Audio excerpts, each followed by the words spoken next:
Hello and welcome to your Championship predictions for Game Week 6. Now, before we kick off today's video, don't forget to like, share, comment, and subscribe. Now, before we kick off today's video, don't forget to like, share, comment, and subscribe. Well, without further ado, let's get on and predict this week's scores. Also, just a quick update on the scores on the doors for the season so far. So the points total for the season for me after Championship Game Week 5 is 49 points, with 10 points scored last week. And we start with the Friday night game, which personally I am very, very intrigued and very excited to see what goes on here. It's first up against fifth. Obviously Middlesbrough have had are obviously sat top of the table right now. They had a very good start to the season. And they were obviously able to nick a draw late on at Preston in their last game. And I think for West Brom last week, it's a tough result to take, losing pretty late on 84th minute against Derby at home. Obviously, Derby have traditionally been West Brom's bogey team, so they'll just be hoping that was just a one-off game, and they're going to be back to their usual selves from what we've seen this season, and able to take the game to Middlesbrough. I just think this is a very, very hard game to predict. Obviously, Middlesbrough back at home. I think if I had to bet on a team to win, I probably would edge towards Middlesbrough. But I just really like West Brom this season, and I think they'll be good for a point. So I'm going to go for a 1-1 draw between those two very top sides in the league this season. Next up, we go to Birmingham versus Swansea. Obviously, neither side last week were able to get a win. Obviously, Swansea were able to draw in the end 2-2 to Hull, even though that's going to be really annoying considering they conceded in the 97th minute. So they were very close to getting a win over the line there, but for them, they were not able to. And for Birmingham, losing 1-0 at Stoke, personally, it shows really how good Stoke have been this season, the fact that they were able to beat the likes of Birmingham. But I'm sure Birmingham are going to be very, very annoyed with that result, considering they obviously think they're quite a big team this season. And they'll want to be winning as many games as they can. But whilst it didn't work for them in the last game, I do think they're back at home now, and I do think that is going to play a part in this game with the home crowd behind them to try and get back to winning ways. So I'm going to go for Birmingham to win 2-1. Next up to Leicester versus Coventry. This is another game I'm very excited to see what will happen here. Obviously, two sides that will be aiming to to at least be in the playoffs, but even pushing further than that potentially. This is a game I could see goals in this game. I can see both sides cancelling each other out at times. I'm quite unsure what to predict here. Obviously, Coventry conceded scored very late on in their game against Norwich. Because obviously Norwich were leading for most of the game, even though the stats seem very much in Coventry's favour. But obviously things don't always work out, even if the stats say a team, say a result should be otherwise. But nonetheless, Coventry was still able to get a point out of that. Which I think, as I said, they'll take, considering it was looking like it wasn't going to be anything for them on the day. So I think from their point of view, that was very solid. And then Leicester got a 2-2 draw away at Oxford, and considering they had an early red card in the game for Aaron Ramsey, I think a red card always makes life a bit harder, no matter who you are, especially so early in the game. So, I think to get a 2-2 result isn't the worst result in the end. So I think Leicester will be coming into this with a lot of confidence. So I'm not really sure what to predict here, but I am going to go for a 2-1 Leicester win. I just rate Leicester recently over the past few games, so I think they can do this. Next up to QPR versus Stoke. QPR got a very impressive 3-1 away win at Wrexham the other week with Richard Kone getting another goal to add to his season tally, who is looking a very, very good signing so far. Obviously somebody who's very highly sought after throughout the whole championship. So I think for him to start life so well at QPR is a very, very positive sign. Also, I noticed that Nardi was back in goal for them this weekend. Joe Walsh, their other keeper, I think he had an injury to him, hence the reason Nardi came back in. And I saw he was in the team of the week, I think, so he obviously played very well as well. So I think QPR fans are quite happy to have him back. So I think for them to get a solid away win at Wrexham is very, very good. And then Stoke as well, they got a really impressive 1-0 win against Birmingham. Because as I mentioned before, Birmingham aren't a team that many teams are going to be beating this season. So I think for Stoke to get a good result here is very, very positive. And obviously, generally, the way Stoke have started the season has been very, very impressive. And Stoke look a serious side this season, who got high aspirations under Mark Robins. So in this game, I think just because of how much I've rated Stoke this season, I'm going to go for a Stoke 2-1 away win, which I think they'll be very, very happy with. Next up is Blackburn versus Ipswich. Both sides managed to get a win last weekend. Blackburn getting a decent 1-0 away win at Watford, or should I say a very good win at Watford, I think. I think that's a very positive result for them. And then for Ipswich, they obviously won 5-0 at home to Sheffield United. And to be honest with you, that is a really, really positive result. Obviously, Sheffield United have been a mess this season. Obviously they've, sorted out Ruben Sellers' fate now, as obviously he's been sacked. I think really for Ipswich it was just very encouraging. Philogene obviously got a hat trick, which will do him good to kick him going, get him going now for the season. I just think in general, Ipswich were very, very impressive in that game, and I think that's going to really get their season going now. And I can see them becoming a very free-scoring team. I think that'll start here today, where I think they'll be able to score a few goals in this game. But for some reason, I think this game's got a lot of goals in it, so I'm going to go for Ipswich to get a 3-2 away win. I think when both sides are at their best, I'd say I rate Ipswich just a bit more.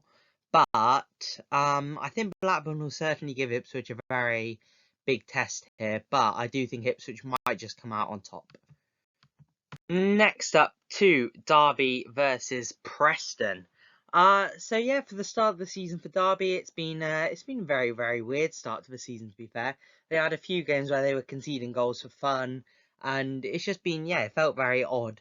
But then they managed to get a really, really impressive 1-0 away win at West Brom, thanks to an Andy Weimann goal, which obviously is very, very, very good, and gives them their first championship win of the season, which, is obviously going to probably, they'll be hoping that will get them going now for the season. And then for Preston, yet again, been very, very impressed with them this season. And they're going to be absolutely kicking themselves that they weren't able to get the win over Middlesbrough in the end, because obviously they were winning going into 90 minutes before Middlesbrough got a late goal. So I can see why I can see why Preston would be frustrated with that game. But Paul Heckingbottom will obviously be hoping to pick the players up and get them ready for a game like this. And I don't think going to Pride Park's easy, but I do think Preston, just with how good they've been this season, I think they'll be able to get it over the line. So I'm going to go for a 2-1 Preston away win to keep their decent form throughout the season going. Next up to Hull versus Southampton. Throughout the season, Hull have been a team that seems to concede a lot of goals, but then at the same time, they've also got a lot of goals in them, I feel like. Or maybe not a lot, but they've certainly got some goals in them, I think, throughout certain games. So, I see something similar happening here. I see them scoring a couple.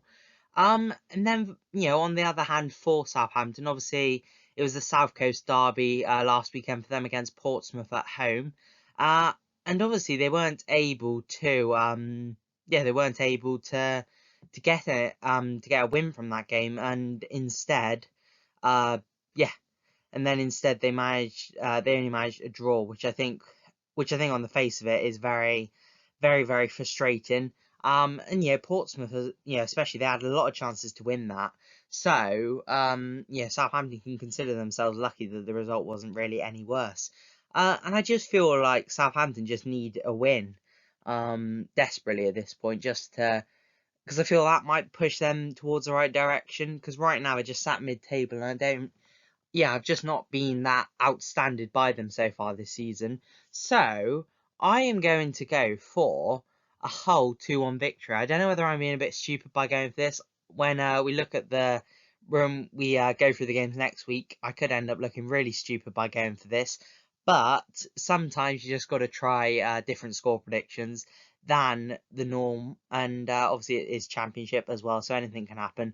So I'm going to go for a Hull 2-1 win. Next up, we go to Norwich versus Wrexham.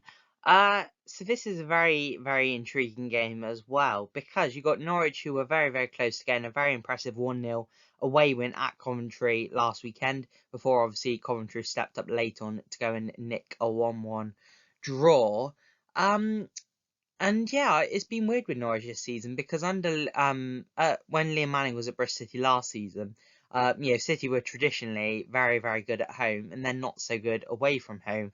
And I feel that's completely opposite with Norwich. I feel like Norwich have done very, very well away from home, but at home, for some reason, I don't think they've been as good. From a Wrexham point of view, they lost 3-1 obviously at home to QPR last week, which I think is very much mounting a lot of pressure on Phil Parkinson. I know, he's got a lot of loyalty, from the club because of getting them through all the divisions, but at some point they're gonna have to sack him if it's not going to plan, because obviously football's a very, very harsh business. So in this game, I'm really not sure. I don't want to predict either team to win, because I I have my doubts about both teams. So I'm going to go for a 2-2 draw. I think both teams have got goals in them. So we'll see, but I think a 2-2 draw here. Now to Fratton Park for Portsmouth versus Sheffield Wednesday. So as we spoke about with Portsmouth a couple of games ago when we were speaking about the Southampton game, Portsmouth obviously got a 0-0 draw away at Southampton, which I think they'll take, definitely based on the fans' reaction at the end of the game. I think, they'll definitely take getting a point against a team that will be pushing towards the higher end of the table, and obviously their local rivals as well. But at the same time, I think they can be very disappointed that they didn't get more, because they had many opportunities to win that game. So I think they're going to take a lot of momentum going into this game. And obviously, I saw Sheffield Wednesday last week play against my side, Bristol City, and I think just to see a team that was obviously very, very clearly struggling with all the behind the scenes stuff that is going on there this season. And it's not very nice to see literally the players trying to do all they can, but they can't do a lot more. And it's just a very, very, very tough situation to be in. And I suspect Portsmouth will be looking to capitalise here and get a victory. And I think that's going to be the case with many teams Sheffield Wednesday play this season. Unfortunately for them, I don't think they're going to be able to get many points. Obviously, they did manage to get a point against Wrexham, but I just really right now can't see where they're going to get their first win from. So in this game, I just can't see it personally. So I'm going to go for Portsmouth to get a 2-0 home win. Now to Sheffield United versus Charlton. It has been all change at Sheffield United, with Ruben Sellers out and Chris Wilder back in again for a third time. Who'd have thought after all these years we'd have been saying he was coming back he's coming in for a third time. It's crazy, isn't it? But and it is literally the Sheffield United board admitting they were wrong over the summer, sacking him in the first place to bring in Ruben Sellers, which has obviously gone horrifically wrong. So I am expecting nothing more than a Sheffield United win, to be honest with you, because it just feels like whenever a team gets a new manager and there's a bit of a bounce normally. And I especially think at Sheffield United when Chris Wilder's so loved by the home fans, and I think it's just going to be a really they're going to be re-galvanized together, and they'll be looking to get us good win against this Charlton side. And to be fair for Charlton, they're going to consider themselves unlucky not to have beaten Millwall last week, with obviously Millwall getting a late goal to equalise, even though Charlton had a late-ish red card, but still held on for a few minutes before, as I said, then Millwall obviously got their goal. So I think Charlton will very much consider themselves unlucky in that game. So I don't think they're going to make life for Sheffield United very easy at all. But I just feel with the buzz around Sheffield United, I'm just going to go and back them for a 1-0 home win. I think it's going to be very, very tight. Next up to my side, Bristol City versus Oxford. Obviously, from a City point of view, as I mentioned a second ago, got a good 3-0 win against Sheffield Wednesday. I thought we were very, very good in the first half, very clinical. We could have had more, to be honest with you, as well. Mehmeti had chances, Reece had more chances, which I think they'll be kicking themselves over not taking. But, we still got the win, which was the important thing, and still got a few goals as well, which is very, very nice. And then kind of took the foot off the gas in the second half and, just settled for the 3-0 win. And then for Oxford, they got, I think, quite an impressive 2-2 draw at home to Leicester. Obviously, Oxford haven't managed to get a win just yet. But I don't think that win's too far away. They managed to get a couple of draws now. And I think they're heading in the right direction. It's obviously a very, very competitive league this season, as it always is. But it just feels it's even more competitive. So, these teams towards the lower end of the table are going to have to start picking up some wins sooner rather than later. So I'm not sure whether Oxford will be able to get something out of this game or not. If Oxford come and frustrate City, which it wouldn't surprise me if they do, I think this could be quite a tight game, a really gritty game. Reminds me of the City versus Charlton game earlier in the season. But if City can play how we can play, then City could get a few goals here and win this game comfortably. So I think I am going to back City for a narrow 2-1 home win. And finally, to wrap up things on the Monday night, it is Millwall versus Watford. Millwall were obviously in action last night in the Carabao Cup away at Crystal Palace, which they ended up losing on penalties even after a late goal in in the normal time for them. So I think they're going to be obviously annoyed to lose to their rivals in that game, because obviously they'll have wanted to progress to the next round of the cup. But obviously now they can switch their focus fully to the championship. And they're playing a Watford side who obviously lost 1-0 at home to Blackburn last weekend. And I think with Watford there's a few players in that side who I think can be real difference makers for them. But at the same time, I'm not fully sure what I think of Watford. I just think they seem to be a very inconsistent kind of side. So it wouldn't surprise me if they come here and get a win, and equally it wouldn't surprise me if they come here and get a loss. Millwall haven't been as good at home this season as they normally are either, which has been quite surprising. So does that open up the door to Watford? I'm really not sure, but I'm going to go for a 2-1 Watford away win. But I don't say that with high confidence because I'm really not sure what to expect in this game. But I do think Watford might just about get the win. Anyway, that is the end of the video. I hope you enjoyed. Don't forget to like, share, comment, and subscribe. Yeah, get in the comments below all your score prediction for this weekend. Let me know if you're going to any games. What your thoughts are on whether your team's going to be able to get the win or not. And I look forward to seeing you guys in the next one. See you then.